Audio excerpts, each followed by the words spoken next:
ya samudra, di dalam badai bergelora. Engkaulah jangkar hidupku, tak sekalipun ku goyah. Firman-Mu terangi langkahku,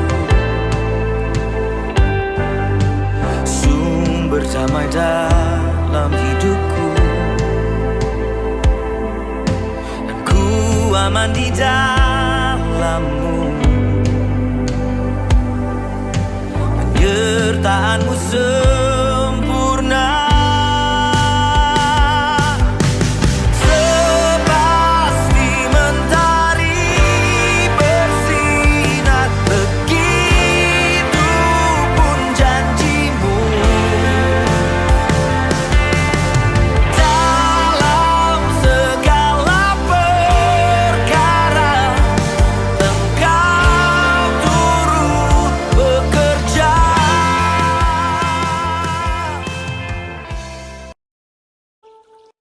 Deklarasi siswa terang bangsa. Di dalam nama Tuhan Yesus, berikan kepadaku hikmat seperti Daniel, diberikan kepadaku hikmat seperti Yusuf. Dalam nama Tuhan Yesus, sesuai firman-Mu yang berkata, barang siapa kekurangan hikmat, hendaklah ia meminta daripada Tuhan. Di dalam nama Tuhan Yesus, tahun ini kecerdasanku akan dilipat gandakan oleh Tuhan. Di dalam nama Tuhan Yesus, aku akan semakin cemerlang.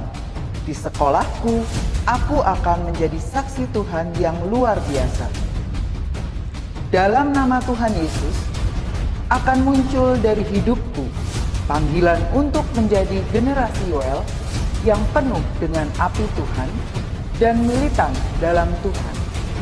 Aku disebut sebagai pelaksana-pelaksana firman. Aku bagian dari pasukan Tuhan yang tangguh pada akhir zaman. Lewat hidupku, pelajar di kota Sion akan mengalami kegerakan rohani yang luar biasa. Aku menerima jaminan masa depanku dari Tuhan sendiri, kalau aku hidup seperti yang Tuhan mau. Demi nama Tuhan Yesus, semua jadi dan genap. Amin, amin, amin.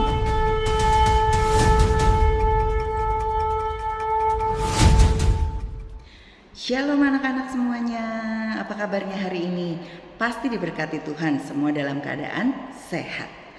Baik anak-anak, sebelum kita mendengarkan sebagian dari firman Tuhan pagi ini, kita mau menyanyikan satu buah lagu.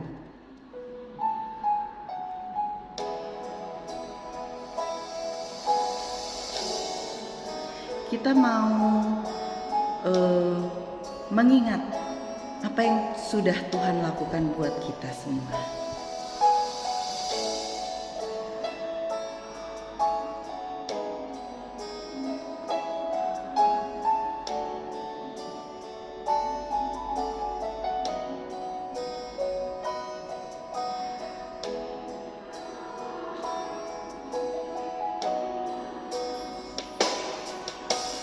Hanya Kau Tuhan di hidupku, Kau berikan hidup yang baru. Darah-Mu menyucikan, pulihkan hatiku. Ku nyatakan Kaulah segalanya. Engkaulah sumber pengharapan, kuasa-Mu sanggup menyembuhkan. Jiwaku pun berserah hanya kepadamu, Yesus, Kaulah segalanya. Karena salib-Mu ku hidup, karena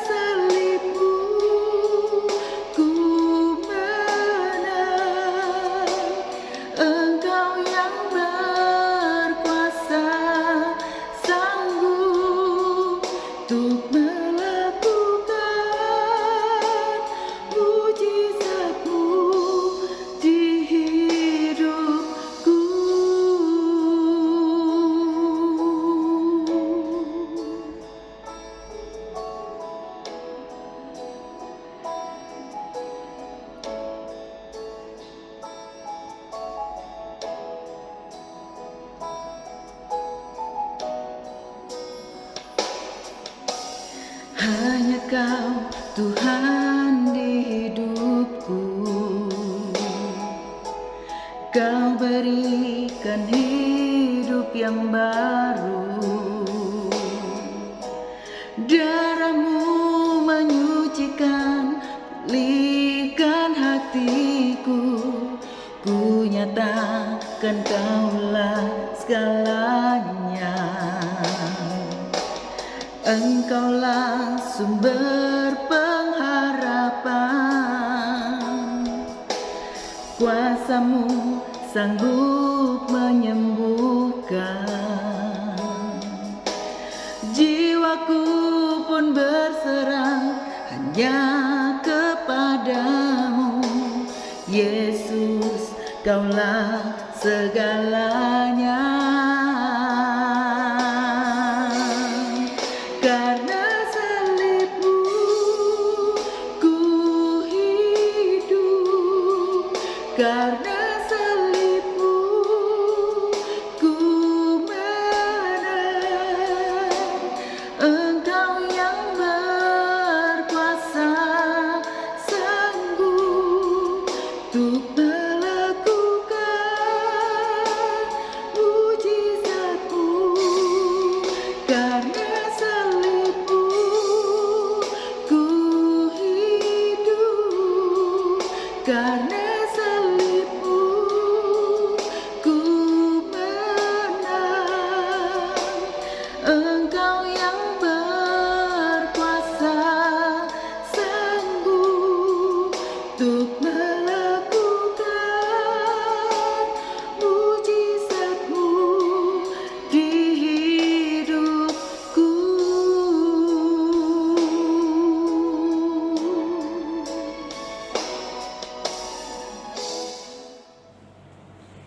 Shalom anak-anak, kita berjumpa lagi di devotion pagi ini.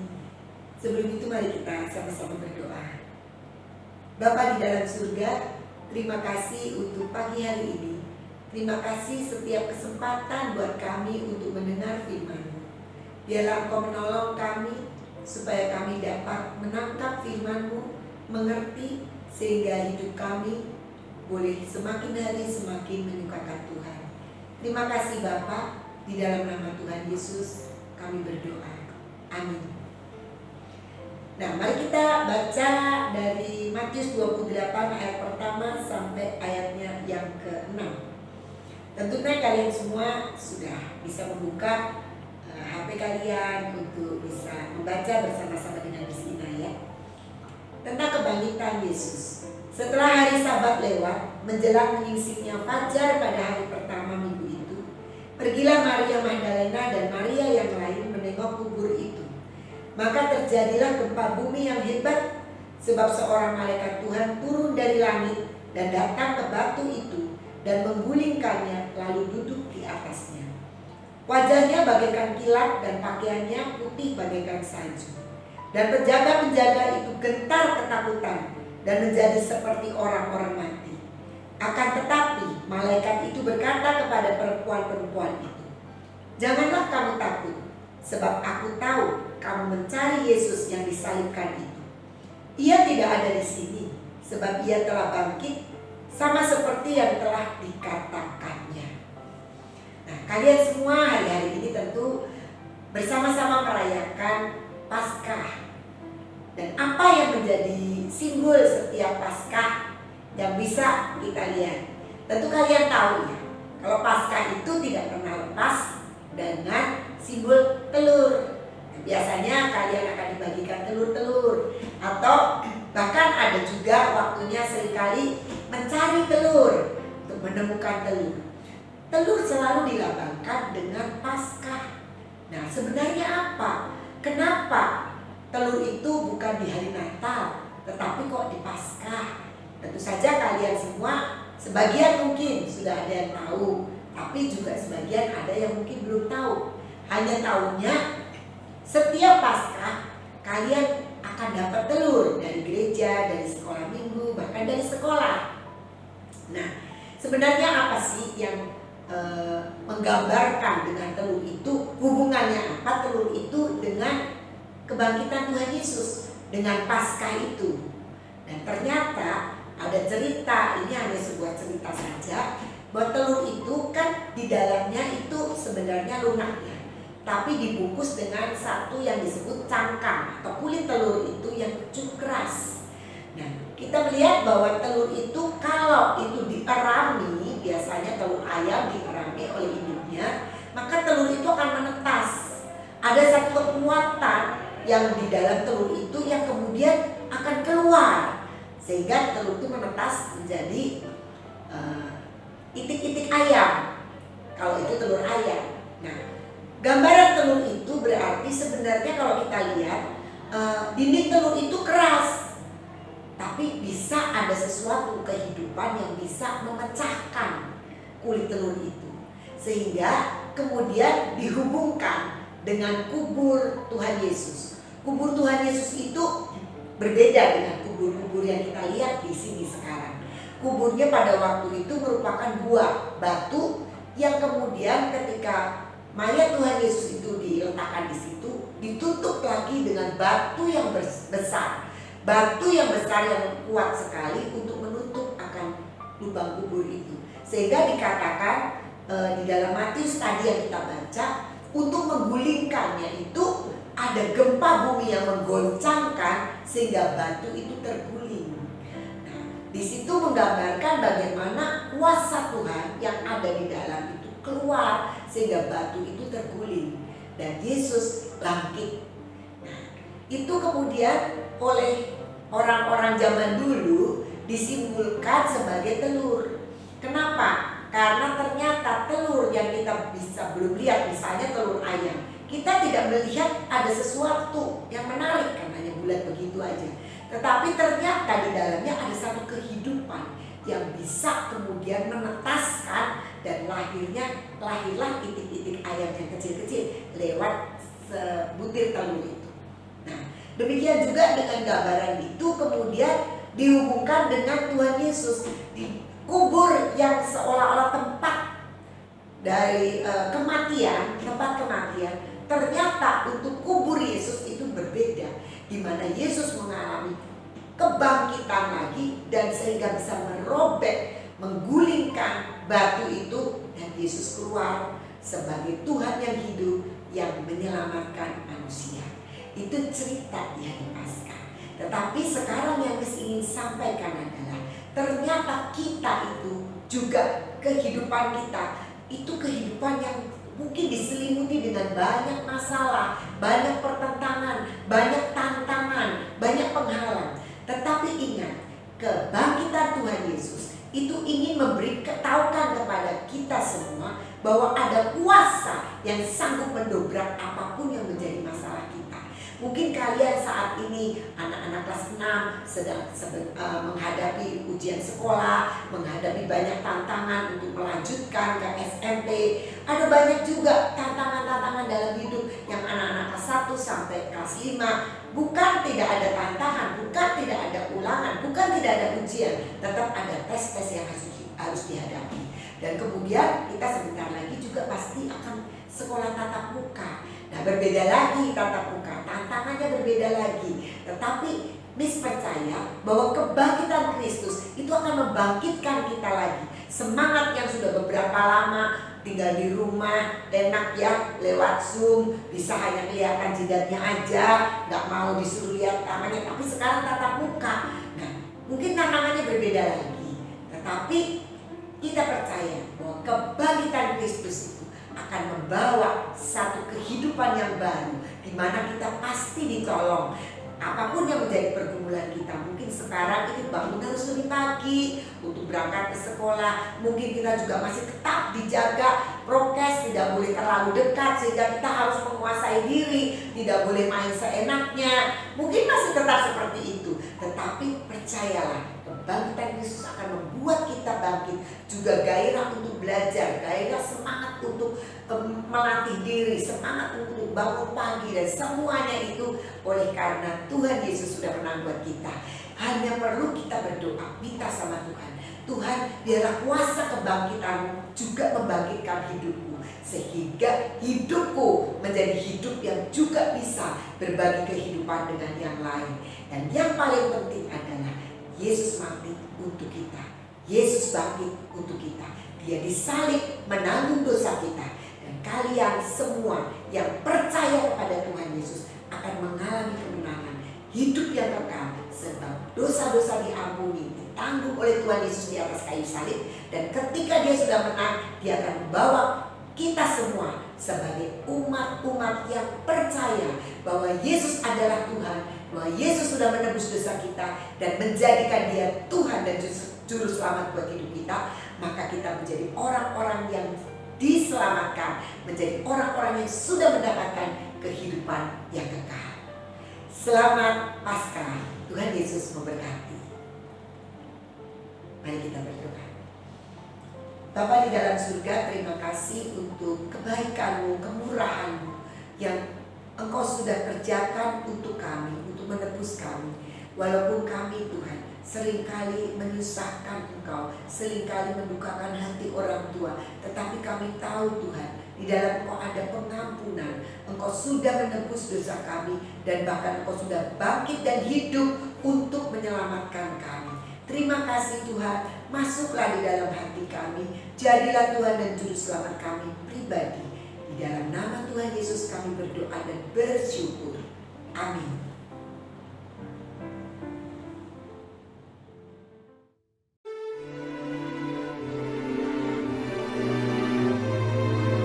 Mazmur 91 ayat 1-16. Dalam lindungan Tuhan. Orang yang duduk dalam lindungan yang maha tinggi dan bermalam dalam naungan yang maha kuasa akan berkata kepada Tuhan, tempat perlindunganku dan kubu pertahananku, Allahku yang kupercayai. Sungguh Dialah yang akan melepaskan aku dari jerat penangkap burung, dari penyakit sampar yang busuk. Dengan kepaknya ia akan menudungi engkau. Di bawah sayapnya engkau akan berlindung. Kesetiaannya ialah perisai dan pagar tembok. Engkau tak usah takut terhadap kedahsyatan malam, terhadap panah yang terbang di waktu siang, terhadap penyakit sampar yang berjalan di dalam gelap, terhadap penyakit menular yang mengamuk di waktu petang.